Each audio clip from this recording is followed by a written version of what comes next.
안에서 받으시는 예배가 될 수 있도록 정말 하나님이 찾으시는 사람, 정말 예배자가 될 수 있도록 우리 이 시간에 우리 각자를 위해서 한번 같이 기도하겠습니다.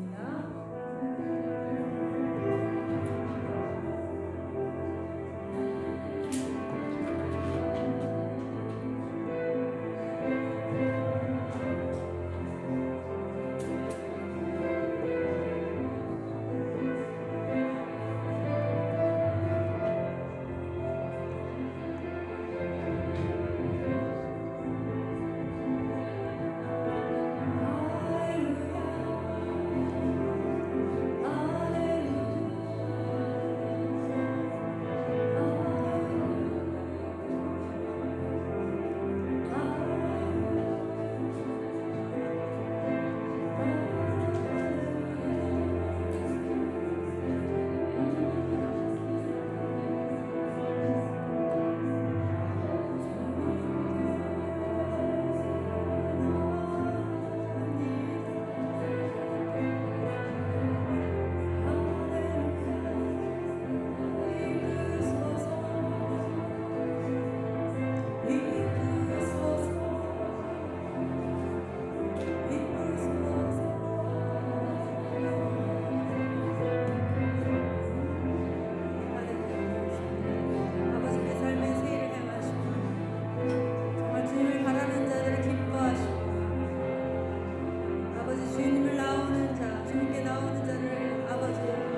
생각에 영이 임할 것을 믿습니다.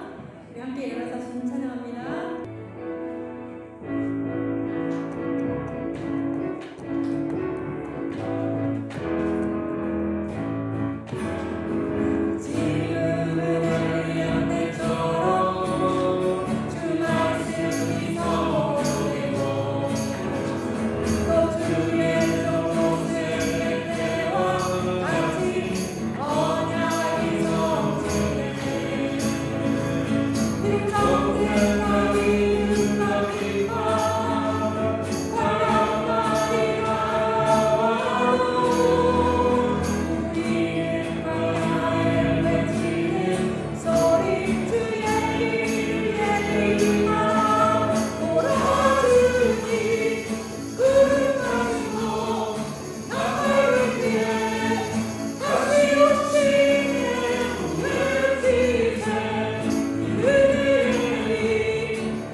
기대합시다.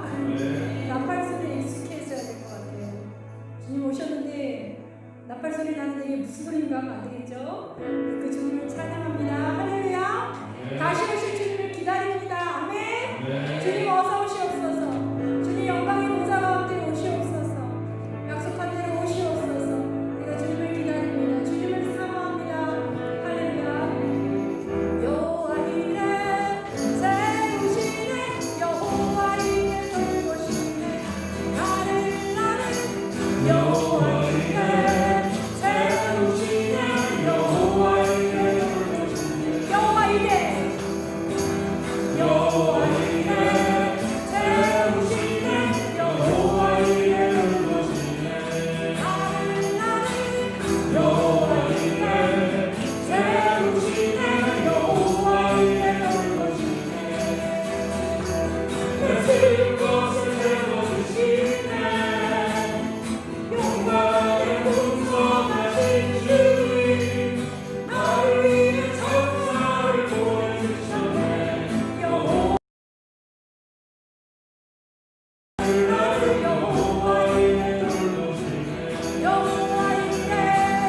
여호와 이레 세우시네 여호와 이레 부르시네 나를 여호와 이레 세우시네 여호와 이레 부르시네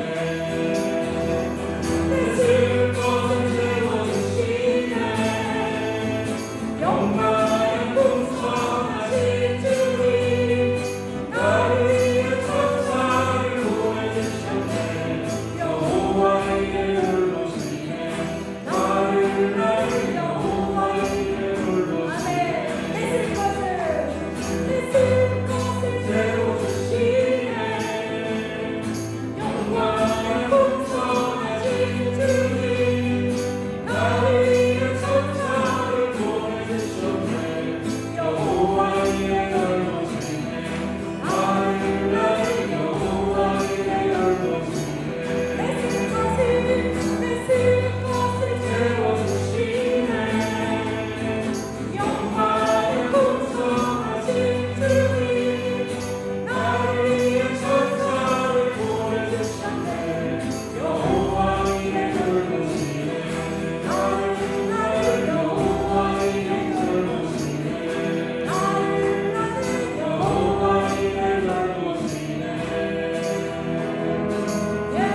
시편 27편을 이렇게 잠시 이렇게 펴 주실래요? 네. 네. 오늘이 로시 하샤나라고 유대인의 새해입니다. 우리나라 같으면은 설날과 같은 날입니다. 그래서 로시 하샤나 나팔절이라고 그럽니다. 아까도 했지만 천사장의 나팔 소리에 우리가 들림을 받는 그러한 중요한 또 때가 바로 나팔절입니다. 오늘 그 78세, 72세 되신 시인 두 분이 이렇게 결혼을 했는데요. 제가 참 의미 있는 날 결혼한다고 그랬습니다. 왜냐하면 하나님께서 그날 이제 아담과 하와를 지으신 날, 그러니까 그날 이렇게 이분들은 이때 좀 주례를 서 주십시오, 교회를 좀 오픈해 주십시오 했는데 이분 두 분이서 이렇게 결혼을 이렇게 하게 된 것입니다.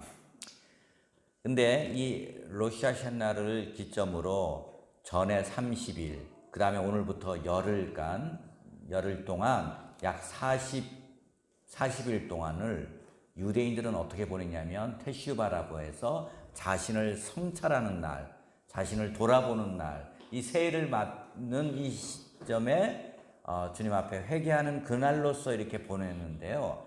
이 40일 동안에 읽는 그 성경 구절이 바로 시편 27편입니다. 시편 27편인데요.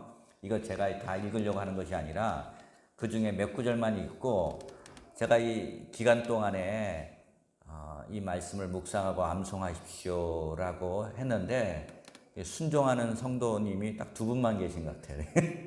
그래서 이 두 분의 앞으로 모셔서 암송하는 것을 좀 여러분 한번 좀 들어보도록 이렇게 하겠습니다. 그 중에서 27편 1절 한번 보십시오. 1절, 2절, 3절, 4절까지 한번 읽어볼까요? 그 중에서 이것만 읽겠습니다. 이거랑 14절 나중에까지만 읽도록 하겠습니다. 자, 27편 1절에서부터 4절까지 같이 읽겠습니다. 여호와는 나의 빛이요 나의 구원이시니 내가 누구를 두려워하리요. 여호와는 내 생명의 능력이시니 내가 누구를 무서워하리요. 악인들이 내 살을 먹으려고 내게로 왔으나 나의 대적들 나의 원수들인 그들은 실족하여 넘어졌도다. 군대가 나를 대적하여 진칠지라도 내 마음이 두렵지 아니하며 전쟁이 일어나 나를 치려할지라도 나는 여전히 태어나리로다. 내가 여호와께 바라는 한 가지 일 그것을 구하리니 곧 내가 내 평생에 여호와의 집에 살면서 여호와의 아름다움을 바라보며 그의 성전에서 사모하는 그것이라. 예. 여러분 1절에 보면 뭐라고 나와 있습니까? 네. 여호와는 나의 빛이요 나의 구원이시니 내가 누구를 두려워하리요. 여호와는 내 생명의 능력이시니 내가 누구를 무서워하리요. 이 다윗이 두려워하고 무서워할 수밖에 없는 환경 가운데 있었습니다. 사울에게 쫓김을 받고 들에 숨고 동굴에 숨고 그리고 행동을 하는데 미친 짓도 하고 이럴 수밖에 없는 그런 환경 가운데서 지금 다윗은 내가 누구를 두려워하겠습니까? 내가 누구를 무서워하겠습니까? 주님이 나의 빛이시오 구원이시오 내 생명의 능력인데 내가 누구를 무서워하겠습니까? 하는 자기 고백적인 이야기입니다. 그러면서 내가 대적들에 대해서도 두려워하지 않겠습니다. 그러면서 4절에 보면 내가 주님께 바라는 한 가지 일이 있습니다. 다른 거 말고 내가 하나님께 바라는 한 가지가 있다면 바로 한 가지 일, 내가 여호와께 바라는 한 가지 일 그것을 구하리니 곧 내가 내 평생에 여호와의 집에 살면서 여호와의 아름다움을 바라보며 그의 성전에서 사모하는 그것이라. 그 주님의 임재 안에 살아가고 주님의 그 예루살렘 성전에서 주님의 임재 가운데 거하는 것 그것을 나는 구합니다. 그것이 바라는 한 가지였습니다. 그러면서 쭉 내려가겠고요. 14절에 보시면 너는 여호와를 기다릴지어다 강하고 담대하며 여호와를 기다릴지어다 이렇게 말씀하고 있습니다. 다윗은 너는 여호와를 기다릴지어다 강하고 담대하며 여호와를 기다릴지어다. 그러한 또 열흘간의 앞으로 또 열흘의 그 기간들이 이렇게 있습니다. 하루에 2번씩 이거를 묵상하시길 바랍니다. 밤에 저는 이게 잘 때 이거를 그냥 자동으로 이렇게 자동 반복되게 해놓고 이거 들으면서 그냥 자다 보면 아침에 일어나 보면 이게 막 켜져서 계속 돌아가고 이렇게 있고 비몽사몽간에 이렇게 들으면서 이렇게 자는데 굉장히 위로가 많이 이렇게 됩니다. 여러분도 그렇게 하시고요. 자, 우리 우찬이 보라 성도님 앞으로 나오실래요? 이렇게 네, 자, 자, 예, 앞으로 여기 위에 올라와 이렇게. 예. 네, 마이크 하나 더 주세요. 네. 예. 자, 그리고 마스크 내려도 돼요. 이렇게. 그리고 카메라도 저거 조정을 좀 해주시겠습니까? 네. 예. 자.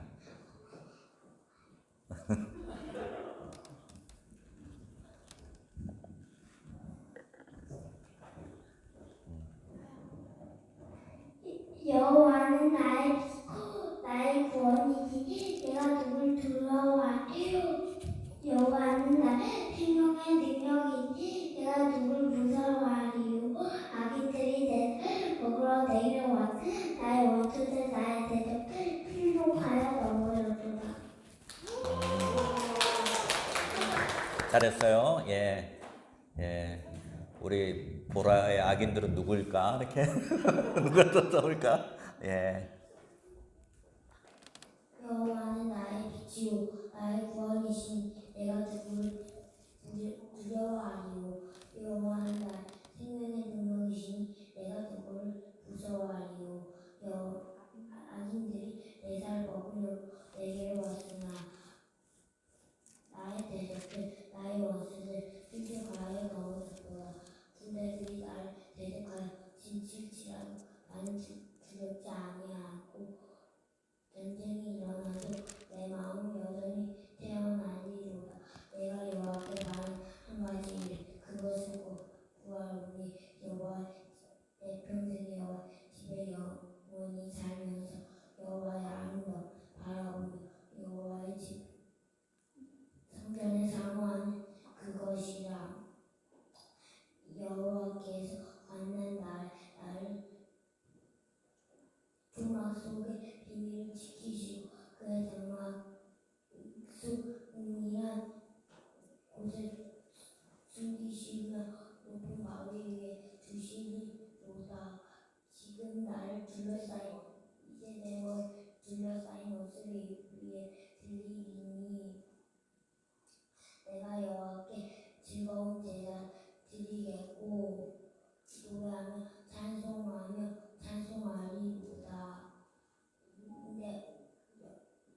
내 얼굴을 찾으라. 내 얼굴을 찾으실 때 내가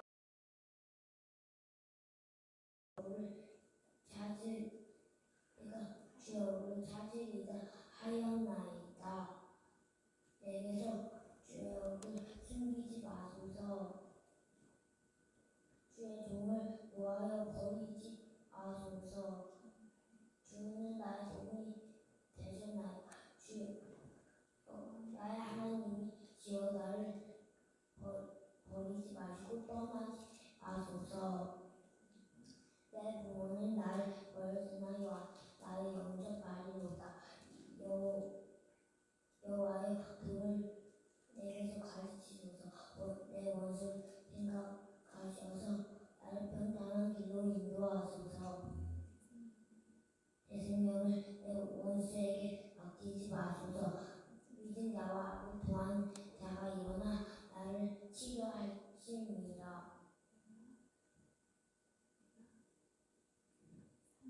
내가 산자들이 여호와의 선하신 목에 대수 확실히 믿었도다. 여호와를 기다릴지어다. 강하고 담대하며 기다릴지어다. 아멘. 오. 어유, 네. 제가 목회하는 보람이 있습니다. 예.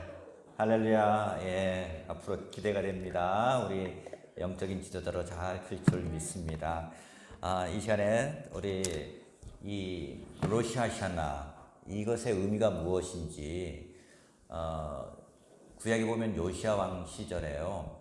이 구약 성경을 이 나누는 그런 그것이 요시야 왕 시대 때 했는데 그거를 뭐라고 하냐면 포션이라고 했는데 그 토라라는 것이 모세오경이기도 하고 구약 전체를 말할 때도 성경 전체를 토라라고도 부르고 구약을 토라라고 하기도 하고 모세오경을 토라라고 하는데요.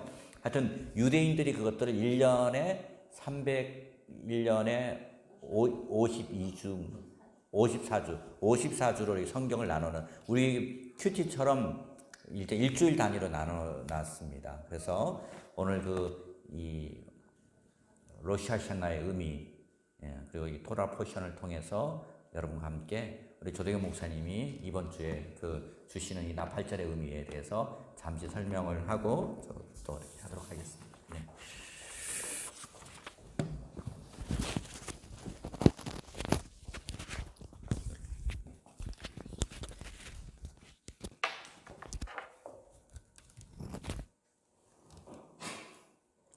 여러분 새해 인사 한번 배워보실까요?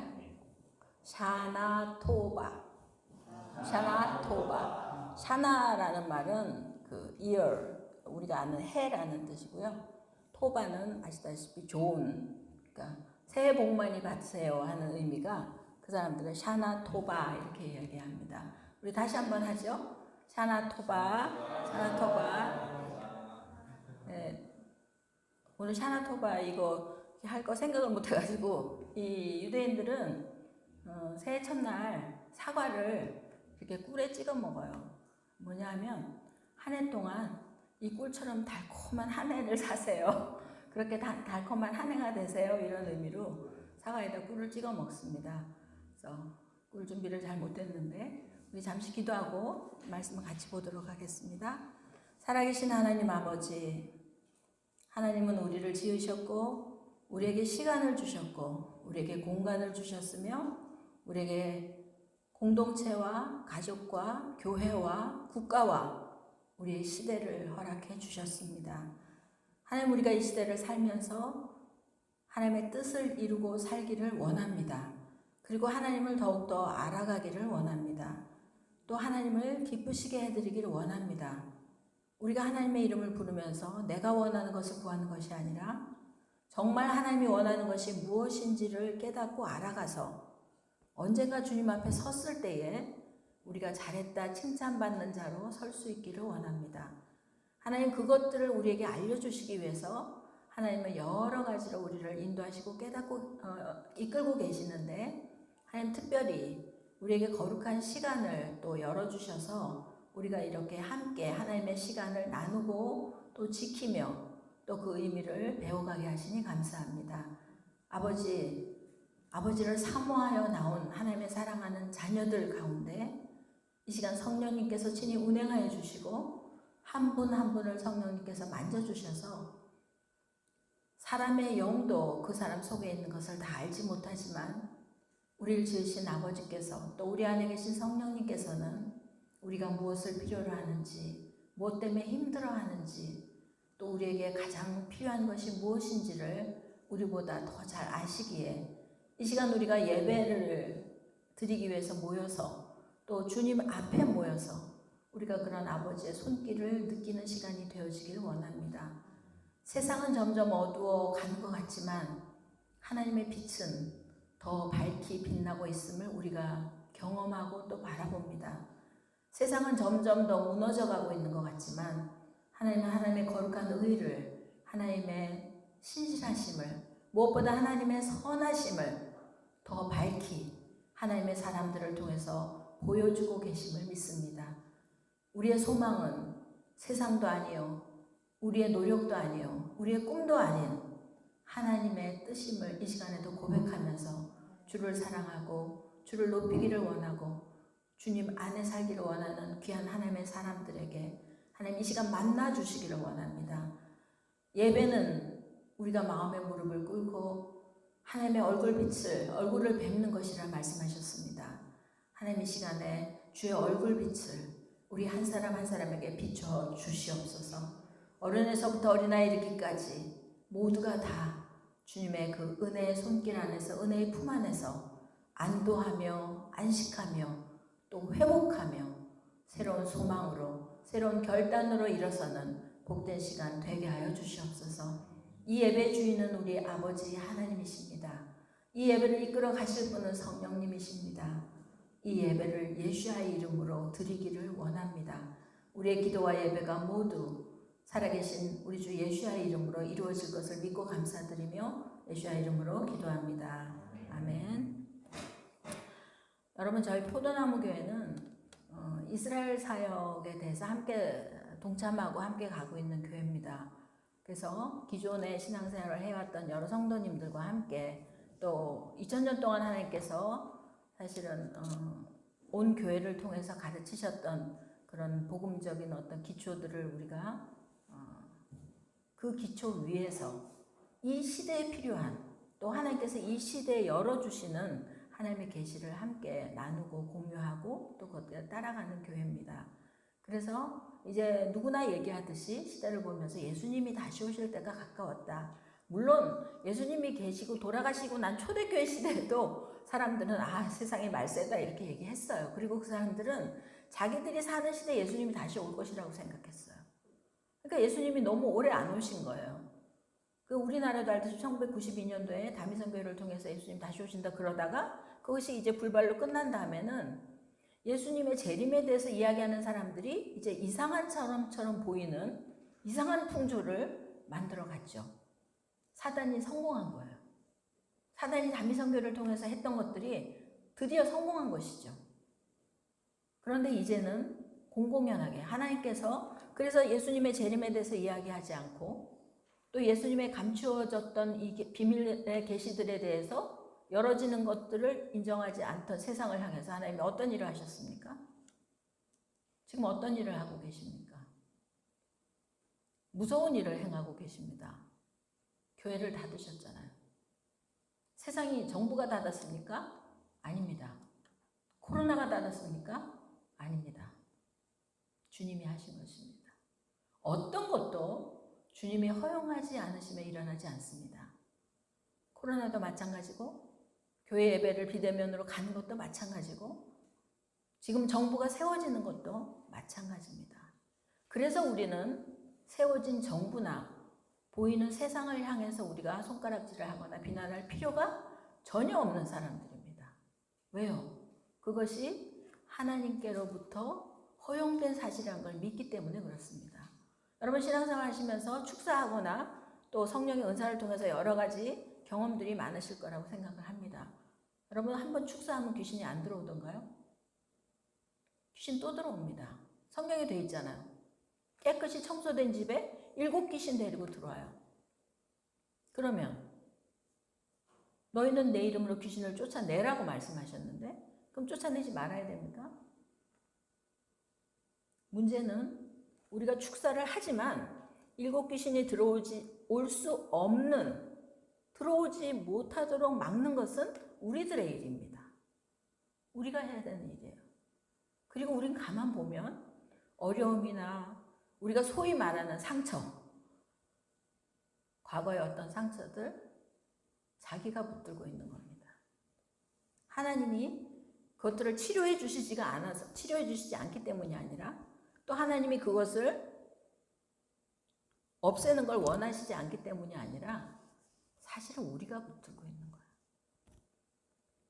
죄도 우리가 몰라서 짓는 게 아닙니다. 우리가 가슴에 손을 얹고 생각해 보면 우린 다 알면서 타협하는 겁니다.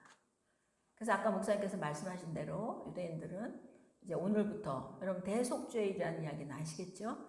대속죄일은 원래 구약에 대제사장이 1년에 한 번 온 백성의 죄를 대속하기 위해서 하나님 앞에 지성소에 들어갔던 날입니다. 그래서 그 지성소에 들어가서 하나님 앞에 죄를 구했을 때 하나님께서 용서하시면 그 제사장이 나와서 하나님께서 우리의 죄를 다 사해 주셨습니다. 선포하고 1년 동안 백성의 죄가 깨끗해지지만 하나님께서 사해 주시지 않으면 대제사장 그 자리에서 죽습니다. 그래서 대제사장 옷에는 방울이 달려있죠. 그래서 살아서 움직이면 딸랑딸랑 소리가 나고 죽으면 소리가 나지 않기 때문에 그것으로 이제 구분을 했죠.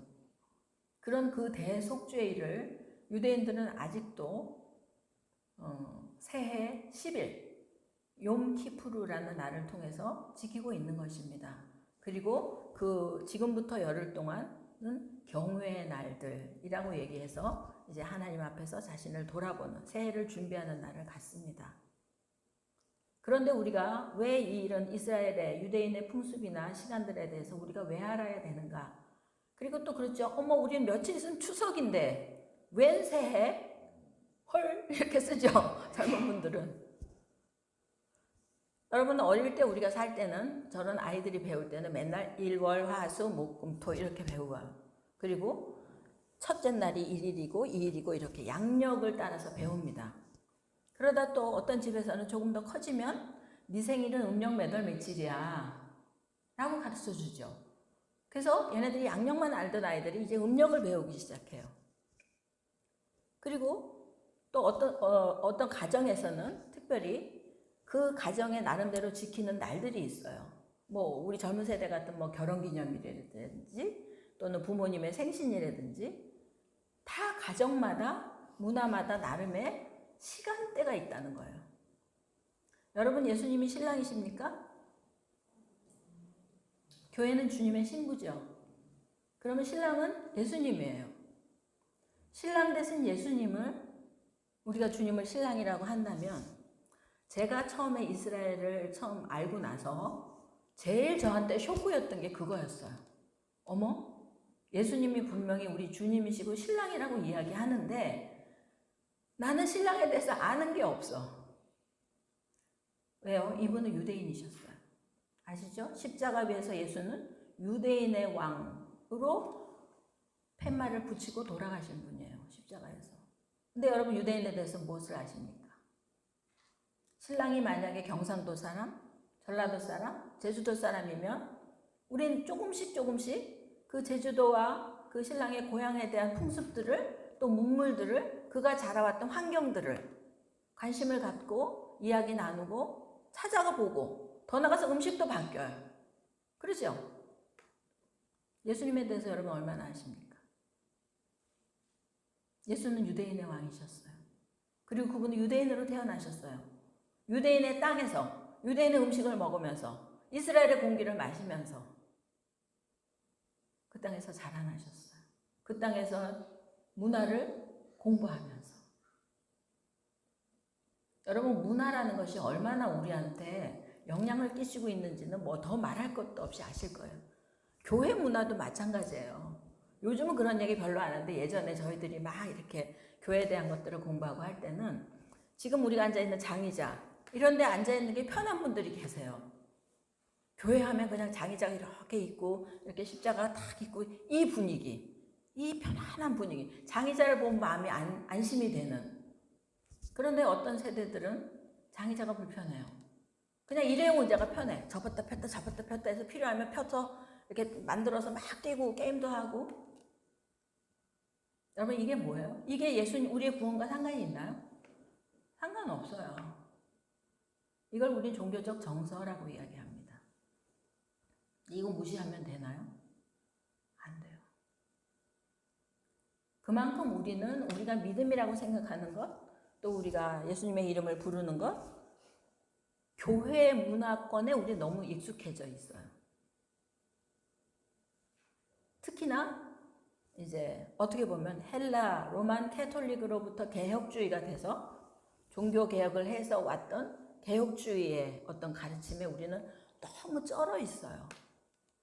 그러니까 그때는 이스라엘 얘기를 들어본 적이 없어요. 그냥 이스라엘은 세상의 많은 나라들 중에 그냥 원오브댐이야. 어떤 한 나라, 그 중에 한 나라일 뿐이었어요. 근데 새삼스럽게 이스라엘을 이야기하면 인상이 써지고 그래요. 저도 그랬어요. 왜냐하면 제가 신학교 갔을 때 처음에 저희 과에 유난히 이스라엘을 얘기하는 자매가 있었어요. 그리고 그 자매는 결국 이스라엘로 유학을 갔어요. 근데 그 자매랑 한 번도 이스라엘에 대해서 얘기해 본 적이 없어요. 저도. 뭔 이스라엘 이러고.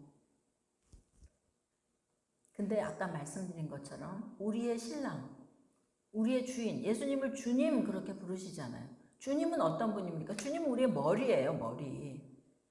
우리가 지금 갖고 있는 하나님께서 교회를 닫으시는 이유 중에 하나가 저는 예수님이 머리가 되어 있지 않았다. 예수님이 주인이 되어 있지 않았다. 주님이라고는 불렀지만 주님이 주인이 아니라 우리가 여전히 주인이었다. 우리 인생에. 더 나아가서 우리의 신앙조차도 예수님이 주인이 아니셨다. 그건 아마 우리가 정말 주님 앞에 조용히 앉아서 주님, 제가 왜 신앙생활을 해왔을까요? 제가 언제 주님의 이름을 불렀을까요? 제가 언제 간절히 기도했을까요? 한번 주님 앞에서 조용히 우리를 돌아보면 답이 나올 거예요. 늘 우리는 우리를 위해서 주님을 불렀어요. 우리의 필요 때문에 주님을 찾았어요. 하나님은 우리의 아버지가 되시고 우리의 주인 되신 예수님은 우리에게 주고 싶은 게 있으셨어요. 우리를 불러서 당신의 자녀를 삼으시고 그야말따나 유대인의 왕으로 오셔서 십자가에 죽으시면서 그 유대인들에게, 자기 민족 유대인들에게, 또 그 유대인들을 통하여 복음을 받아들일 우리에게 주시고 싶은 게 있었어요. 근데 우리는 전혀 관심이 없었어요. 그분이 뭘 주고 싶은지에 대한 관심이 전혀 없었어요. 그냥 우리가 원하는 것만 주면 됐어, 그분이. 이게 한국교회가 또 더 나가서 열방의 교회들이 힘을 잃어간 가장 큰 이유라고 저는 생각을 합니다. 이 이야기가 생소하십니까? 아이들 보시면 알아요. 아이들이 엄마가 뭘 해주고 싶은지 관심이 있던가요? 아이들은 없어요. 아이들은 자기가 원하는 것만 얻으면 돼. 엄마한테서, 아빠한테서. 그러면 끝나요. 우리가 언제까지 어린아이로, 우리가 언제까지 아버지의 마음을 전혀 헤아리지 못하는 어린아이로 돌봄만 받아야 하는, 내가 원하는 것만 하나님이 주어야지만 은혜 받는 그 상황에, 그 수준에 있기를 하나님 원하시지 않으셨어요. 그래서 교회를 닫으신 겁니다. 그리고 이런 시간들을 통해서 우리를 다시 돌아보게 하시는 것이고, 주님은 장성한 자들로 이제 그것들을 돌이켜보고 깨달은 자들, 주님이 우리한테 뭘 주고 싶어 하시는가? 내가 주님의 이름을 부르고 교회에 와서 예배하면서 내가 정작 가져야 될 것이 무엇인가에 대한 것들을 고민하면서 알아가는 사람들과 함께 주님은 새로운 교회를 세우실 것입니다. 아멘? 기대하세요. 주님은 살아계시고 우리는 다시 주님 앞에 온전한 예배를 드리게 될 것입니다. 비록 형태는 바꿔질 수도 있겠어요. 왜냐하면 세상이 워낙 우리가 살아가는 툴이 바뀌기 때문에 얼마든지 바뀔 수 있어요. 그러나 우리는 온전히 하나님 앞에 예배하게 될 것입니다.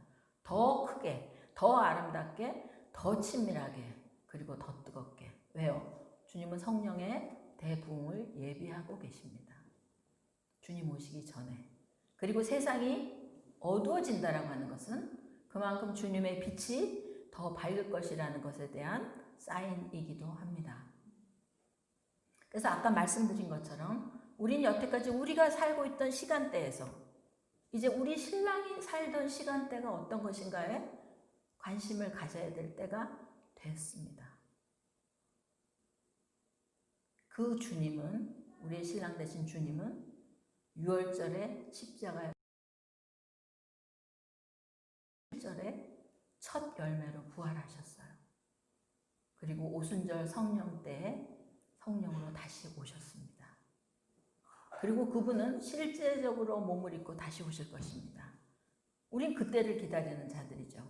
그래서 성경은 레위기 23장에 보면 여호와의 절기라고 이야기하지 유대인의 절기라고 이야기하지 않습니다. 사람들은 왜 이스라엘의 절기를 우리가 지켜야 돼요? 라고 얘기해요. 이스라엘의 절기가 아닙니다. 하나님의 절기입니다. 하나님의 절기를 그동안 너희 유대인, 내가 택한 백성인 유대인들 너희들이 이 절기를 좀 지켜줄래? 라고 그들에게 맡겨두었던 거예요. 근데 그들이 안 지켰죠. 못 지켰죠. 그들도. 그러면서 어쨌든 여러 가지 2000년의 역사를 넘어가면서 그들이 국가로 세워졌고 이제 그들이 회복되면서 하나님의 감춰졌던 시간들을 이 이방 가운데, 우리 가운데 열기 시작하셨습니다. 그렇다면 우리는 아까 이야기한 대로 이제 그 주님의 시간대에 대해서 관심을 갖기 시작해야 합니다. 이건 선택사항이 아니에요. 그냥 필수예요. 왜요? 그 절기를 통해서 우리 주님이 다시 오실 것이기 때문에 그래요. 그래서 이 나팔절, 로시 하샤나라는 것은, 로시는 머리고 하샤나는 머리, 해입니다. 해의 머리. 즉, 한 해가 시작되면서 유대인들은 아까 말씀하신 시편 27편에 있지만 이 테슈바 기간 동안에 새해가 되면 창세기 21장, 22장을 읽어요. 창세기 21장에는 무슨 이야기가 나오냐 하면 아브라함이 이삭을 낳는 이야기가 나와요. 그리고 그 이삭을 하나님 앞에 다시 온전한 제물로 드리기까지 아브라함의 믿음이 어떻게 성장해 왔는지를 우리는 창세기에서 창세기 12장 아브라함을 부르면서 그 22장 이삭을 드리기까지 그가 어떻게 변화되어 왔는지를 볼 수 있어요. 그리고 아브라함이 이삭을 드렸던 바로 그 산, 그 모리아산, 그곳에 솔로몬의 성전이 지어졌고 지금 예루살렘 감람산이 있는 곳이고 시온산이 있는 곳이고 주님이 다시 오실 산입니다. 주님이 정하신 곳은 정해져 있어요. 그래서 하나님은 시간도 정해 놓으셨고 장소도 정해 놓으셨고 또 그 원리대로 사는 방법도 다 우리에게 말씀으로 가르쳐 주셨어요. 그런 이야기 많이 들으셨을 거예요. 구약은 율법이니까 지킬 필요가 없다. 이젠 예수가 오셔서 다 이루셨기 때문에 우리는 율법을 알 필요가 없다. 그리고 신약에 우리는 예수 그리스도의 은혜로 복음을 알게 되고 복음으로 구원을 받는다. 그런데 문제는 맞아요. 그런데 문제는 예수님께서 그 율법을 완성하시면서 예수님이 그 율법을 안 지키셨냐 하면 지키셨어요. 여러분 예수님이 11조 하지 말라고 하셨던가요? 예수님이 십계명을 지키지 말라고 하셨던가요? 여호와 이름을 망령되이 일컫는 일에 대해서 괜찮다 이제 망령되이 일컬어도 된다 그렇게 말씀하시던가요? 아닙니다. 예수님은 더 철저히 율법을 지키신 분입니다. 즉 구약, 우리가 율법이라고 말해지는 구약은 하나님이 택한 백성들에게 이렇게 살아라라고 가르쳐준 법이고 예수님은 그 법을 완전하게 지킨 분이셔요. 그럼 우리는 예수님을 따라가야 되고 예수님의 신부로 살아가야 되는 교회는 그분이 지켰던 그 율법을 관심을 가지고 함께 지켜가야 신부가 되는 것이죠. 여러분 어려운 얘기가 아니에요. 율법과 복음을 나눠놓은 것은 개혁주의 신학일 뿐이에요. 하나님은 한 번도 율법과 복음을 나누신 적이 없어요. 성경은 구약에서부터 요한계시록까지 한 통입니다. 창세기에서 이야기됐던 것들이 신약에 와서 이루어졌고 창세기, 구약세, 모세의 오경, 토라를 통해서 말씀하신 것들이 신약에 와서 다 그대로 성취되고 있는 것들을 보여주는 거예요. 즉 구약은 신약이 반증해주고 신약의 이야기는 구약이 주석을 해주고 그래서 아까 말씀드린 창세기의 이야기도 아브라함이 이삭을 바친 그 믿음의 제물은 결국 누구에게로 이어졌습니까? 예수 그리스도에게로 이어진 거예요. 아브라함이 바쳤던 이삭은 이제 아들 예수 그리스도로 말미암아 우리의 속죄 제물이 되어서 우리를 속하게 되는 것이죠. 그리고 이삭을 잡지 않고 하나님께서 숯불에 걸린 어린 양 여호와 이레라고 준비되어지는 그 어린 양을 준비시켰을 때 우리는 그 양을 잡아서 아브라함은 그 양을 잡아서 제물로 드리고 그 양의 뿔, 염소의 뿔을 우리는 지금 나팔절에 부는 쇼파르라고 부르는 저 뿔을 만드는 재료로 씁니다. 그러니까 그 어린 양은 자신의 제물이 되면서 이 뿔, 우리가 지금 이제 나팔절이라고 하는 것은 나팔을 부는 시기인데 그 나팔은 무엇을 왜 부느냐 하면 기억나게 하기 위해서 부는 거예요. 제가 이제 나팔을 부는 이유를 쫙 한번 읽어드릴 테니까 들어보세요. 나팔은 기억하기 위해서 붑니다. 무엇을 기억하냐면 하나님이 거룩한 분이고 내가 거룩한 자이다. 내가 하나님의 자녀이라는 것을 기억하게 하고 하나님께서 우리와 맺고 계신 결혼 언약. 여러분 마지막 초막절의 잔치는 혼인잔치라고 알고 계시죠? 신랑 되신 예수님과 교회가 만나서 혼인하게 되는 그 날을 기억하는 것이죠. 그리고 아까 얘기한 첫해 10일 대속죄일을 기억하라고 나팔을 붑니다. 그리고 50년 희년의 때 나팔을 불어요. 이 희년은 은혜의 해, 모든 빚이 탕감되어지고 모든 노예했던 것에서 풀어지고 잃어버렸던 땅을 회복하고 모든 것이 제자리로 돌아오는 은혜의 해입니다. 그리고 여호수아 시대는 나팔을 불면서 성이 무너졌죠. 그 나팔의 소리는 무기로도 사용이 됐습니다. 그리고 백성을 소집할 때 나팔을 불었어요. 그리고 특별히 나팔절 이때 부는 나팔을 통해서 왕의 대관식이 일어납니다. 그래서 이스라엘 백성들은 보통 왕을 이제 세울 때, 왕을 등극할 때 꼭 이때를 기다렸다가 이때 나팔을 불면서 대관식을 가졌다라고 해요. 그래서 왕의 대관식 때 붑니다. 여기 열왕기상 13상 1장에 보면 제사장 사독이 성막 가운데서 기름 담은 뿔을 가져다가 솔로몬에게 기름을 붓고 이에 뿔나팔을 불고 모든 백성이 솔로몬 왕은 만세수를 하옵소서라고 이렇게 선포하고 와 하고 소리 지르는 그 승리의 함성 또 기쁨의 함성을 뿔나팔과 함께 합니다. 그리고 아까 얘기하신 대로 주님이 다시 오실 날을 우리는 나팔절로 예상합니다. 왜냐하면 여호와의 날이 임함을 선포할 때 나팔을 붑니다. 그래서 요엘 2장에 보면 시온에서 나팔을 불며 나의 거룩한 산에서 경보의 소리를 질러서 이 땅 주민들로 다 떨게 할지어다. 이는 여호와의 날이 이르게 됨이니라. 이제 임박하였다라고 설명합니다. 그리고 메시아가 오실 때에 나팔을 이제 아까 목사님 얘기하신 대로 나팔 소리에 여러분들이 여태까지는 뭐야 쇼파르가 뭐고 나팔 소리가 뭐야 관심 없으셨겠지만 이제 유튜브를 쇼파르 소리 이렇게 치면요 얼마나 많이 나오는지 몰라요. 여태까지 사실 쇼파르 소리가 그렇게 흔하지 않았어요. 코로나가 많은 걸 우리에게 줬어요. 코로나가 제일 찾아준 게 뭐라고 생각하세요? 하늘. 코로나가 하늘 찾아줬잖아요. 파란 하늘.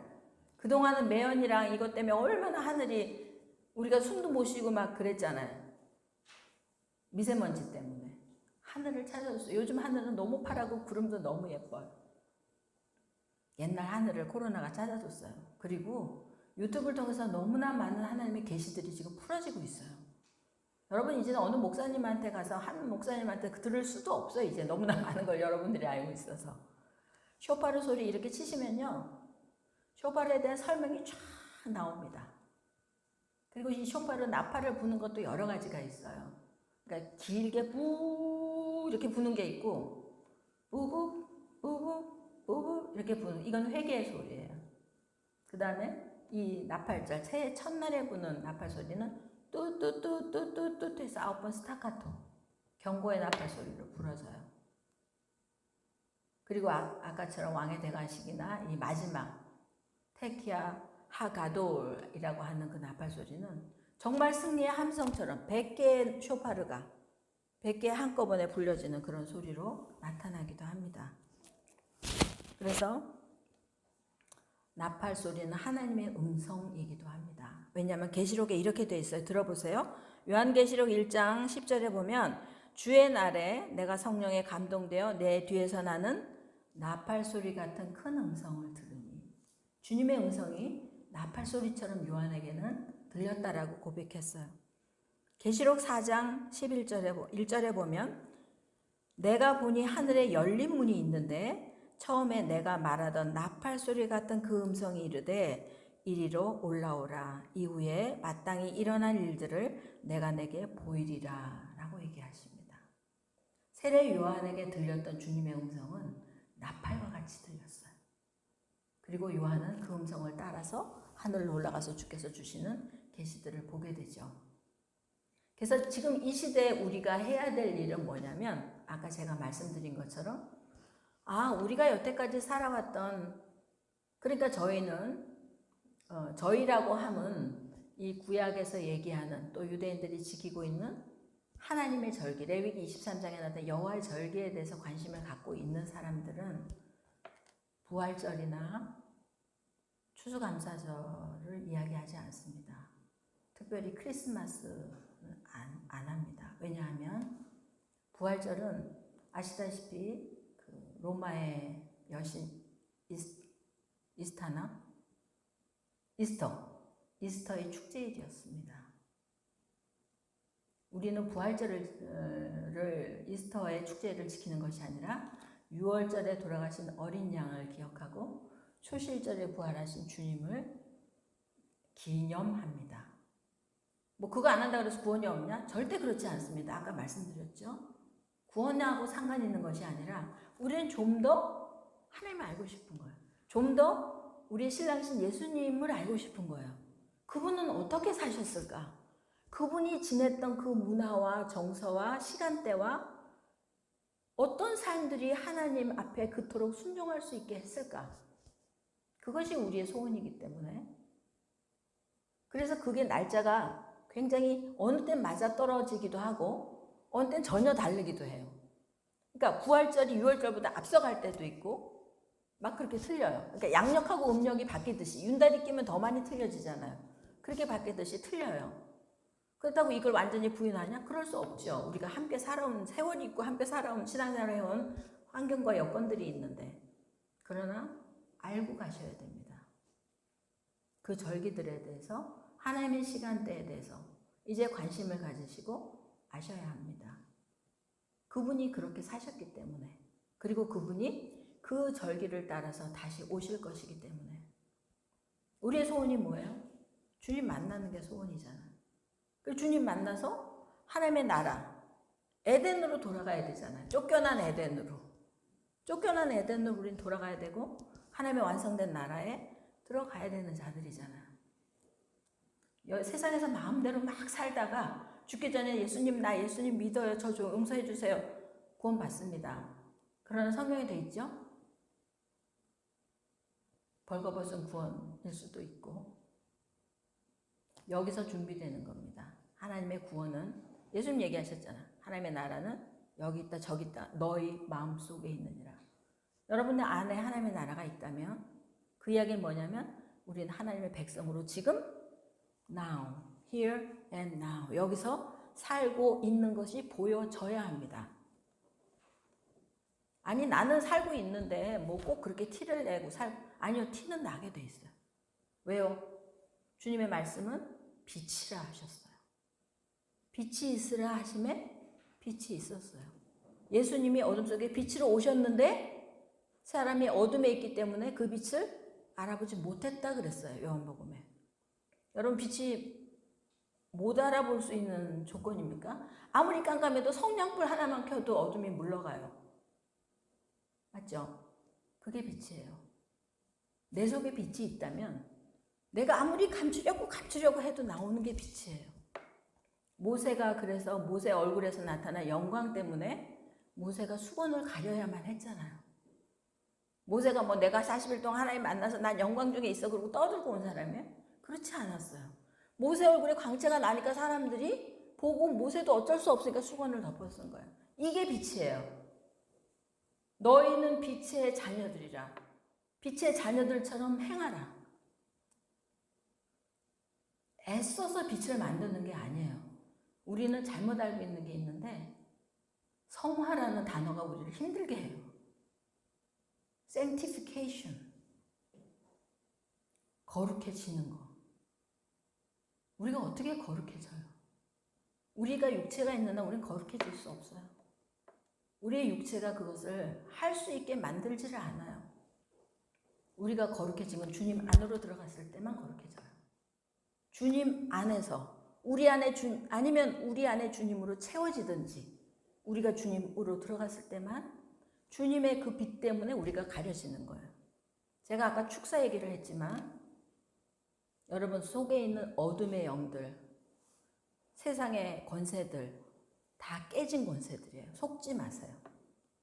종이 호랑입니다. 권세가 없어요. 그러니까 예수님의 이름으로 말하면 떠나가야 돼요. 걔네들은. 근데 속이죠. 그리고 내가 붙잡고 있다니까. 어떤 사람에 대한 미움을 내가 버리지 않으면 절대 귀신 나가지 않습니다. 그리고 내가 갖고 있는 어떤 상처를 내가 붙들고 있으면 절대 그 상처 치유되지 않습니다. 내가 버려야 돼요. 내가 거부해야 돼요. 내 슬픈 거, 내 좌절, 내 어떤 상처, 뭔가 마음속에서 찝찝한 거, 여러분이 처리하셔야 돼요. 그래야 빛이 들어오고 빛이 들어오면 사단은 어둠을 떠나게 되는 것입니다. 아까 말씀드린 것처럼 축사할 수 있어요. 권세 있는 분들한테 할 수 있고 하나님의 초유자연적인 역사 나타날 수 있습니다. 그거보다 더 중요한 것은 그걸 지키는 거예요. 그분들은 지켜주지 못해요. 어떻게 지켜주겠어요? 여러분을 지켜주는 건 성령님과 우리 자신입니다. 하나님은 그래서 말씀하셔요. 신명기를 통해서. 내가 생명과 사망과 복과 저주를 내 앞에 두었으니. 내 앞에 두었다 그랬어요. 너희가 살기 위해서 생명을 택해라. 복을 택해라. 복을 취해라. 너희 것을 만들어라. 천국은 침노하는 자의 것이에요. 천국은 지금 열어져 있어요. 하나님의 나라도 열어져 있어요. 여러분 아시죠? 얼마나 많은 복음과 얼마나 많은 하나님의 계시들이 열려져 있습니까? 어느 때보다 많아요. 예전에 우리는 저희들이 신앙생활 할 때는 우리 담임 목사님 설교에는 딴 거 듣기가 어려웠어요. 눈치 보이고. 책 보는 것까지는 어떻게 못하니까 책 보고 그랬어요. 지금은요. 다 열려 있잖아요. 여러분이 택하는 겁니다. 그런데 문제는 그 많은 정보들 가운데 분별할 능력이 적을 때는 목사님과 믿음의 지도자들의 권면과 도움을 받아야 되죠. 많은 정보일수록 많은 거짓이 있습니다. 그래서 하나님은 이러한 계시들을 우리에게 열어주시면서 뭘로 이것을 증명하라고 하냐면 우리들의 삶으로 증명하라 하십니다. 여태까지는 우리는 교회에서는 굉장히 좋은 집사고 직분자고 사역자였어요. 집에 돌아가면 아니었어요. 아닌 경우 많았어요. 주님은 그래서 교회 문을 닫으신 거예요. 너희들의 그런 모습으로 나한테 나오지 마라. 이사야서 얘기하시잖아요. 더 이상 내 성전문을 밟지 마라. 너희들의 그 가증하고 더러운 죄를 이제 가져오지 마라. 말라기에서 얘기하시죠. 내가 지쳤다. 너희들의 그 더러운 재물을 받기에 내가 지쳤다. 하나님은 만홀히 여김을 받지 않으시는 분이십니다. 우리의 마음의 중심을 보시는 분이고 우리의 마음의 묵상과 나의 입술의 생각들이 입술의 말들이 주께 연락되기 때문에 여러분 그런 경험 많으시잖아요. 나 어떤 거 먹고 싶은데 사과가 안 나오는 철인데 사과 되게 비싼데도 아우 되게 사과가 먹고 싶다. 사과 먹여주신 경험이 있으시죠? 없으세요? 우리가 마음으로 생각만 해도 주님 주시는 분이에요. 그렇다면 우리가 마음에 생각하는 모든 죄악들을 주님이 기뻐하시지 않습니다. 아니 기뻐하시지 않는 게 아니라 죄가 있으면 하나님이 도우실 수가 없어요. 그게 하나님의 한계예요. 너희가 거룩함이 없으면 주를 뵐 수 없다. 사랑으로 행하지 않는 모든 것은 죄다. 여기 벗어날 사람이 아무도 없어요. 그래서 주님이 교회 문을 닫으시면서 우리한테 요구하시는 것은 이제 내가 열어주신 계시 안에서 내가 열어준 계시 안에서 새로운 그러나 진정성을 가진 정말 거룩한 정말 하나님의 진짜 크리스찬 리얼 크리스찬 리얼 하나님의 자녀 다음 모습으로 우리 새롭게 가자. 새롭게 판을 짜자. 우리 새롭게 가자. 이거 하시는 거예요. 아멘? 아멘. 그래서 우리의 마지막의 신앙의 우리의 마지막은 우리 이걸로 마무리하겠습니다. 요한계시록 11장. 요한계시록 11장 우리 같이 읽고 기도하고 마무리하겠습니다. 요한계시록 11장 15절부터 18절입니다.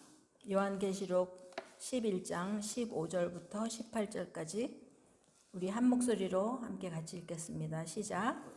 일곱째 천사가 나팔을 불매 하늘에 큰 음성들이 나서 이르되 세상 나라가 우리 주와 그의 그리스도의 나라가 되어 그가 세세토록 왕노릇 하시리로다 하니 하나님 앞에서 자기 보좌에 앉아있던 24장로가 엎드려 얼굴을 땅에 대고 하나님께 경배하여 이르되 감사하니 옛적에도 계셨고 지금도 계신 주 하나님 곧 전능하신 이여 친히 큰 권능을 잡으시고 왕노릇 하시도다. 이방들이 분노하매 주의 진노가 내려 죽은 자를 심판하시며 종 선지자들과 성도들과 또 작은 자든지 큰 자든지 주의 이름을 경외하는 자들에게 상 주시며 또 땅을 망하게 하는 자들을 멸망시킬 때로 소이다. 아멘. 우리의 신앙의 마지막은 여기입니다. 주님이 왕노릇 하시는 때, 주님이 왕노릇 하시는 곳, 이곳이 아닙니다. 여러분 혹시 기도하다가 이곳에서 응답이 안 돼도 낙심하지 마십시오. 기도 응답이 안 되는 것은 그것을 통해서 하나님께서 만들고 싶은 하나님의 계획이 있기 때문에 그렇습니다. 여러분 이 땅에서 잘 돼서 소위 말하는 간증거리가 많은 사람이 됐어도 너무 안심하지 마십시오. 주님은 그것을 통해서 그 준 것이 아니라 하나님께서 뭔가 만들어가고 싶은 거룩한 이 주님이 왕노릇 하시고 왕으로 다스리는 세상에 합당한 사람으로 만들기 위한 또 하나의 과정일 뿐입니다. 우리의 고통도 우리의 기쁨도 우리의 즐거움도 모든 것들은 지나갈 것입니다. 그리고 그것은 아까 말씀드린 대로 하나님의 다스림에 왕노릇하는 그 땅에 그 세계 그 왕국에 들어갈 백성으로 만들기 위한 주기도 하고 뺏기도 하고 빨리 주시기도 하고 늦게 주시기도 하고 때로는 깨뜨리시기도 하고 때로는 세워주시기도 하는 하나님의 사랑의 훈련일 뿐입니다. 이 하나님에 대한 깊은 신뢰와 하나님에 대한 소망들이 이 한 해 새로운 5781년 이게 왜 5781년이냐 하면 사실은 5981년이에요. 왜냐하면 이 200년의 세월이 유대인들이 1900년 동안 막 방황하고 다니면서 계산이 안 된 세월이라는 거예요. 근데 유대인들은 이 7번 안식일 전에 6일 동안 세상을 하나님이 다 창조하셨기 때문에 6000년이 아마도 이 땅에서의 시간이 아닐까라고 생각합니다. 그러면 얼마 남았어요? 19년 남았네. 뭐 이거는 그냥 그렇게 유대인들이 생각하는 근데 왜냐면 주님은 굉장히 숫자에 민감하셔요. 이 유대 문화와 히브리어 이런 구약에서 상징하는 숫자들이 의미가 다 있습니다. 그렇기 때문에 우리가 전혀 무시할 수는 없지만 그렇다고 또 막 또 그 얘기하고 다니면 2단 3단 되니까 그냥 그런가 보다 하고 지켜보시면 됩니다. 그러나 그 200년이 없어졌기 때문에 올해는 5781년입니다. 그리고 이 새해에 여러분들이 나팔절을 지나고 또 하나님의 새로운 시간대를 살게 되면서 또 아까 말씀드린 대로 하나님이 새 판을 짜고 나와 함께 새로운 교회를 진정한 교회를 여러분 교회 다니면서 사실 우리는 신앙생활 교회에서 너무나 많은 시험을 받아요. 사람들을 보면서 교회 문화들을 보면서 그런 거 말고 정말 주님이 기뻐하시고 우리 안에서 정말 이게 교회구나. 정말 이게 천국이구나. 격려가 되고 힘이 되고 거룩이 권세가 되는 세상 앞에서 당당히 나설 수 있는 세상과 맞설 수 있는 그런 권세를 가진 교회로 우리가 세워져야 되고 만들어져야 합니다. 이것이 지금 하나님께서 우리를 향한 포스트 코로나 이후에 우리의 부르심인 것입니다. 그래서 이사야 그 19장에 58장에 보면 이것만 읽고 마무리할게요. 크게 외치라. 목소리를 아끼지 말라. 내 목소리를 나팔같이 높여 내 백성에게 그들의 허물을 야곱의 집에 그들의 죄를 알리라. 어떤 것이 옳고 어떤 것이 그른 것인지를 여러분들이 먼저 분별하고 그리고 그것을 전해야 합니다. 지금은 다시 전해야 될 때가 되었습니다. 그동안은 우리가 유야무야 서로 좋아 은혜가 돼 이러고 왔던 거 이제 그만 스탑. 어떤 것이 정말 옳은 것인지 우리가 근데 그냥 대충 사업하고 온 거야. 왜냐면 너만 예수 믿냐? 이 소리 듣기 싫어서. 너만 거룩하냐? 이렇게. 이제는 너만 거룩하냐? 그래 나만 거룩하다. 이거 해야 될 때가 된 거야. 나팔처럼 주의 그 진리를, 주의 빛을 비추는 우리가 되기를 주님 앞에 간구하면서 축복합니다. 우리 기도로 마무리하겠습니다. 하나님 아버지 감사합니다. 태초에 말씀으로 계신 그분께서 빛으로 드러나셨고 또 말씀이 육신이 되어 우리 가운데 오셔서 그분은 실제로 십자가를 통해서 우리의 제물이 되어 주셨습니다. 그 주님처럼 우리도 말씀이 육신되어 사는 거룩한 삶으로 우리가 다시 일어설 수 있기를 원합니다. 주의 마음의 소원을 따라서 또 주의 열심을 따라서 아브라함이 부름받았지만 연약했던 그 아브라함이 이제는 자신의 가장 사랑하는 독자를 주님 앞에 기꺼이 드릴 수 있는 믿음으로 성장되어 나갔던 것처럼 주께서 우리를 그렇게 성장시켜 주실 것을 우리가 믿고 소망합니다. 그 주님 앞에서 잘했다 칭찬받는 귀한 종들로 준비되어질 수 있도록 다시 오실 신랑 되신 예수 앞에서 우리가 아름다운 신부로 준비되어질 수 있도록 끝까지 깨어 기름을 준비하는 15 남은 5 신부에 들어갈 수 있도록 우리를 인도하여 주실 것을 믿고 감사드리며 예수의 이름으로 기도합니다. 아멘. 엄마, 진짜 이거 메고 가야지. 맨날 까.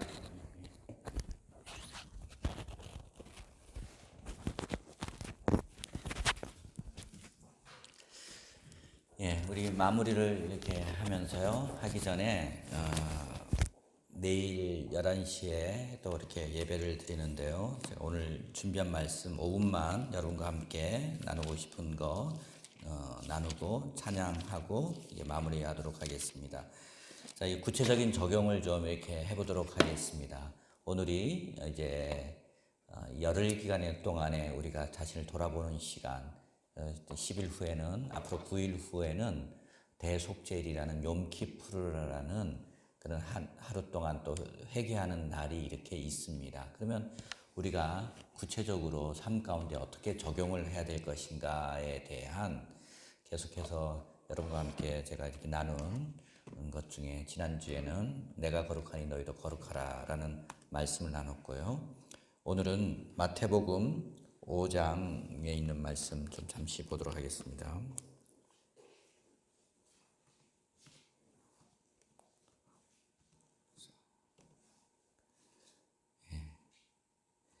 자, 5분 하고 이거를 또 내일 이어서 이렇게 하도록 하겠습니다. 마태복음 6장 14절 15절에 있는 말씀 우리 한번 같이 한 목소리로 읽도록 하겠습니다. 너희가 사람의 잘못을 용서하면 너희 하늘 아버지께서도 너희 잘못을 용서하시려니와 너희가 사람의 잘못을 용서하지 아니하면 너희 아버지께서도 너희 잘못을 용서하지 아니하시리라. 예수님의 말씀입니다. 제가 결혼식 축사에서도 일부분을 제가 말씀을 드렸는데요. 제가 요즘 좀 조금 즐겨보는, 가끔 이렇게 텔레비전 틀면 즐겨보는 그 프로그램이 하나가 있는데 아이 컨택이라는 그런 프로를 이렇게 봅니다. 이런 이 스크린처럼 이 블라인드 이 벽이 이렇게 커튼이 이렇게 쭉 내려와져 있고 이 커튼이 쭉 올라가면 양쪽에 이렇게 사람이 이렇게 딱 앉아 이렇게 있습니다. 어느 날은 장애를 가진 아들과 그리고 엄마가 앉아 있습니다. 엄마는 자식에게 그 장애를 가진 아들에게 무척 잘해준다고 이렇게 하는데 아들은 엄마한테 이게 불만이 있는 거예요. 엄마는 엄마 생각대로만 한다. 근데 엄마는 또 불만이 뭐냐면 아들이 내 뜻을 따르지 않는다. 그런 갈등들이 서로 직면하지 못하고 서로 솔직하게 눈을 마주보면서 이야기를 해야 되는데 그런 이야기를 하지 못하고 그냥 아들은 툭툭 내뱉고 불평하고 엄마는 제가 왜 그러냐. 급기야는 아들은 어떻게 하냐면 몸 불편 휠체어를 타는 아들이 나 독립하겠다고 장애비 받아서 어떻게라도 자기가 살겠다고 이렇게 그런 아들과 엄마 사이에 다시 커튼이 내려오고 일정 기간 또 조금 그 시간을 주고 다시 올라가면 어떤 사람은 화해하고 같이 이렇게 손잡고 나가는 사람이 있는가 하면 이 장애를 가진 아들과 엄마는 화해를 해서 나갔습니다. 어떤 그 사람은요 서울시에서 금술좋기로 소문나서 부부상을 받은 사람이에요. 받았는데 이 부인은 그 내면의 갈등이 엄청 많은 거예요. 이렇게 남편이 너무 이렇게 자기중심적으로 독선을 하고 그래서 이 부인이 뭐라고 하냐면 나에게 1년 동안 안식년을 주지 않으면 나는 이혼하겠다고. 근데 그렇게 고분고분하던 이 아내가 그렇게 청천벽력 같은 선전포고를 그럼 하다 보니까요. 이 남편이 왜 아내가 이런지 그 아내를 도저히 이해하지 못하는 그 남편.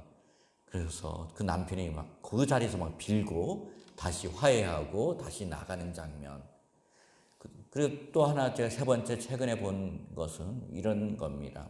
여러분 뭐 아시는 분은 아닌지 모르겠습니다만 연예인 중에 그 이창명이라는 개그맨이 있고요. 또 이렇게 또 이상인이라는 그 개그맨이 있는데 좀 유명하지는 않으신 분들인데 본인들은 섭섭하겠지만 여러분 잘 모르실 겁니다. 이분들이 6년간의 그 정말 친한 형 동생 하는 그런 사이였습니다. 그런데 이 이창명이라는 사람이 좀 다른 그 프로에서 이 동생 같은 이상인이라는 사람을 조금 무시했다고 이 이상인이라는 이 사람이 굉장히 그때부터 형을 안 보겠다고 해서 6년 동안 말을 하지 않았어요.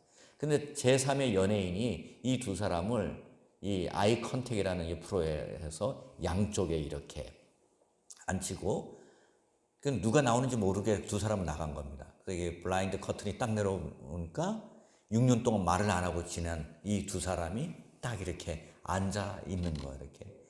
그러면서 말을 못 꺼낸 겁니다. 그러다가 그런 정말 그 엉켜진 실타래가 풀려지듯이 말 한마디 툭툭 던지고 왜 그랬는지 자신이 그 동생이 왜 6년 동안 형에게 전화도 안 하고 이렇게 안 했는지를 자기의 본심을 털어놓습니다. 근데 그 형은 뭐라고 말을 하냐면 이렇게 이야기합니다. 내가 너를 전화 안 한 이유가 아니야. 그 연예인이 그런 얘기야. 형인 그 연예인이 이렇게 이야기합니다. 사는 게 너무 힘들어서 내가 다른 사람을 돌아볼 여유가 없었다. 미안하다. 내가 너를 돌아볼 시간이 없어서 정말 미안하다. 그러면서 눈을 서로 응시하면서 서로의 입장을 나누고 용서하고 다시 끝나고 이렇게 같이 이렇게 식사하는 그런 장면을 이렇게 보면서 제가 이런 그런 프로를 보면서요. 그 아이 컨택이라는 것을 보면서 비록 이것이 그냥 일반 공중파 방송에서 나오는 그냥 방송에서 나오는 거지만 제가 그 안에서의 참 메시지를 좀 발견을 한 거예요. 첫 번째 메시지. 사람들은 이해받지 못한 것 때문에 또한 이해하지 못한 것 때문에 이 분노 게이지가 너무나 올라와 있다. 그걸 보게 된 겁니다. 사람들이 나의 입장을 누군가가 이해해 주길 바라는데 그 사람을 이해하지 못하는 것 때문에 굉장히 아파해 있고 서로가 자기 입장만 생각을 하고 서로와 서로의 입장을 이렇게 이해하지 못하는 그것 때문에 이 간격, 갭이 점점점 벌어져 있는 또 하나의 분노지수가 높아 있고 두 번째는 용서보다는 미워하는 감정들이 너무나 꽉 차 있다라는 것을 보게 됩니다. 여러분, 이것은 세상에뿐만 아닙니다. 목회자인 저도 누군가와 함께 일을 하다 보고 이해가 되는 사람이 있는가 하면 이해가 되지 않으면 저 사람은 왜 저럴까? 왜 저럴까? 이렇게 분노까지는 하진 않지만 이해가 안 되기 때문에 판단하고 정죄할 수가 이렇게 있습니다. 실제 저는 어떤 목사님의 그것이 이해가 안 돼가지고 한 몇 년 동안 그것 때문에 밤마다 저는 이렇게 사투를 벌인 적도 있고요. 티네이저 때는 부모님이 이해가 안 돼서 했는데 20대 때 제가 기도를 하는데 성령께서 어느 날 새벽에 저의 마음을 막 가는, 내가 더 이상 하나님의 그 친밀함에 들어가지 못하는 이유가 내 안에 용서하지 못하는 부모님에 대해서 용서하지 못하고, 아니 용서라는 것도 부모님은 다 해놓으신 건데 내 관점에서 내가 이해되지 못한다고 해서 내 안에서 멈춰있는 저 자신을 바라보고 그 밤에 제 침대에 정말 무릎 꿇고 기도하면서 그 용서하지 못하는 나의 영과 하여튼 한참 싸웠어요. 그런데 정말 놀랍게도 여러분, 검은 그런 먹구름과 같은 내 안에 그 뭘까요? 여러분, 소화가 안 되면 체나잖아요. 이런 것들이 막 그런 것과 이 검은 그 덩어리가 쑥 빠져나가는 그런 느낌을 제가 이렇게 받은 적이 있겠습니다. 그러니까 악한 영이 나를 사로잡고 있던 그 견고한 진이 쑥 빠져나가는 것을 제가 경험을 하고, 그때 그 이후로는 부모님에 대한 원망이나 이런 것을 전혀 해보진 않았어요. 왜냐하면 저 안에 있는 그 잘못된 그 나쁜 그 견고한 진이 빠져나가면서 더 이상 부모님을 정말로 마음으로 사랑할 수 있게 되었습니다. 여러분, 용서 참 이게 여러분 말은 쉽습니다. 그런데 그것을 행동으로 옮기는 것은요, 그것은 단순한 문제가 아닙니다. 근데 오늘 예수님 뭐라고 말씀하셨냐면, 너희가 사람의 잘못을 용서하면 너희 하늘 아버지께서도 너희 잘못을 용서하시느니라. 너희가 사람의 잘못을 용서하지 않으면 너희 아버지께서도 너희 잘못을 용서하지 아니하시리라. 여러분, 용서는 주님이 이미 우리를 용서하시고 우리를 받아주셨습니다. 그런데 우리가 하나님이 되어서, 우리가 절대자가 되어서, 우리가 모든 것을 다 아는 사람처럼 우리가 다른 사람을 용서하지 않으면 하나님은 우리를 또 용서하지 않으시겠다. 그렇기 때문에 이 용서라는 것은요, 어쩌면 이 신앙에 있어서 우리의 어떤 주님의 거룩을 이루는 데 있어서 이 용서는 정말 성령님께서 주시는 선물이기도 하고요,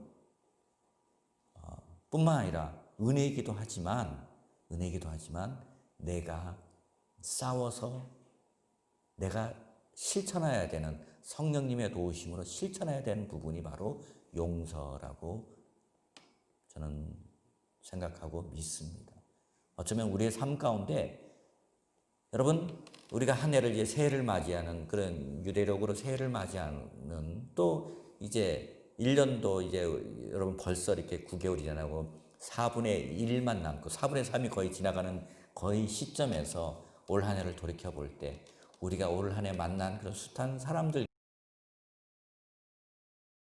는 사람이 있는가 하면 이해가 안 되고 용서가 안 되는 그런 사람들, 아니면 지금까지 살아왔던 사람들 중에서 아직도 내 마음속에 응어리로 잡고 있는 사람이 있다면 이 기간에 좀 씨름을 하십시오. 야곱이 야복강 강가에서 정말 씨름하셨듯이 여러분 씨름하시면서 여러분 용서를 하시길 바랍니다. 용서는요, 여러분에게 진정한 샬롬을 줍니다. 용서는 여러분에게 진정한 하나님의 평강을 주실 뿐만 아니라 여러분이 하나님과의 그 막힌 이 블라인드를 걷어주시는, 이것이 바로 용서입니다. 신앙이 성장하는 것은 다른 것이 아니라 바로 용서할 수 있는 마음, 관용을 베풀 수 있는 마음, 정말 그것이 하나님의 그 크심과 광대함을 볼 수가 있습니다. 은혜를 더욱더 체험할 수 있습니다.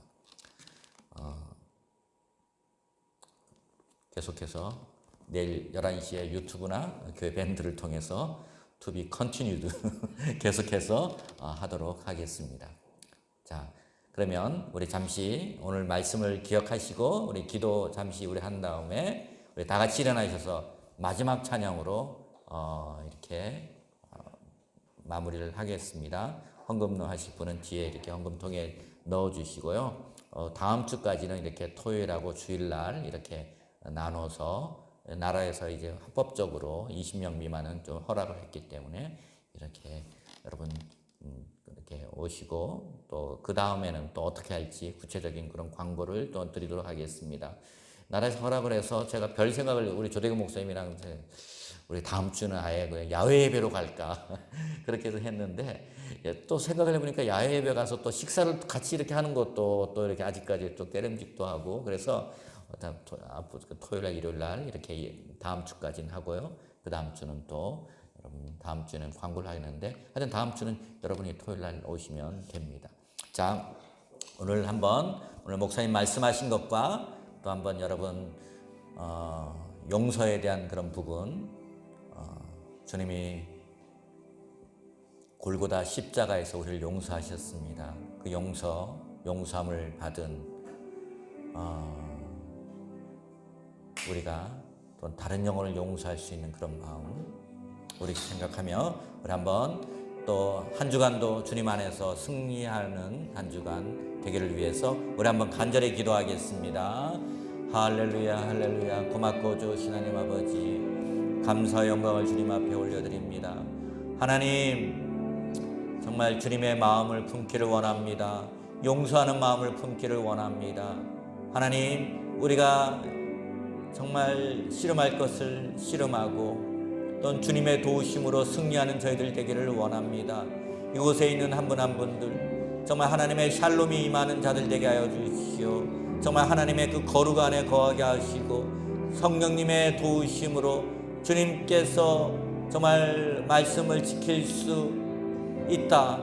정말 내 능으로 성령의 도우심으로 말씀을 지킬 수 있다라는 그 말씀을 붙잡고 하나님의 법을 이룰 수 있는 정말 하나님의 의도, 하나님의 마음을 하나님 품고 우리가 살아가는 저희들 되기를 원합니다.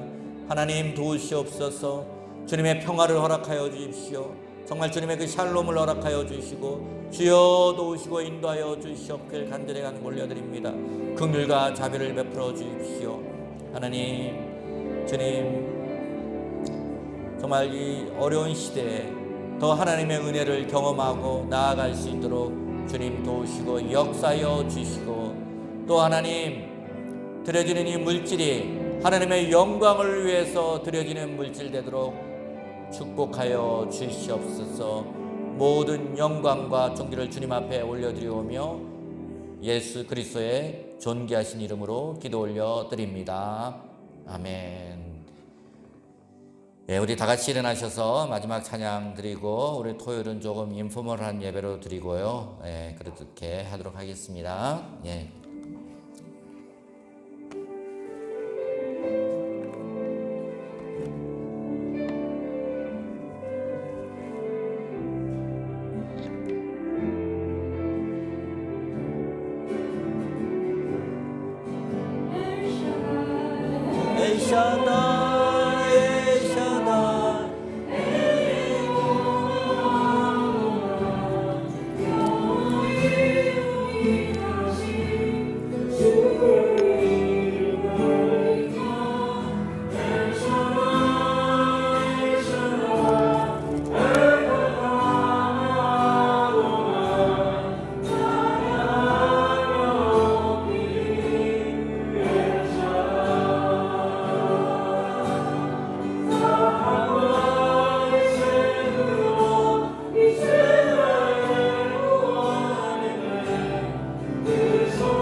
주간 승리하십시오.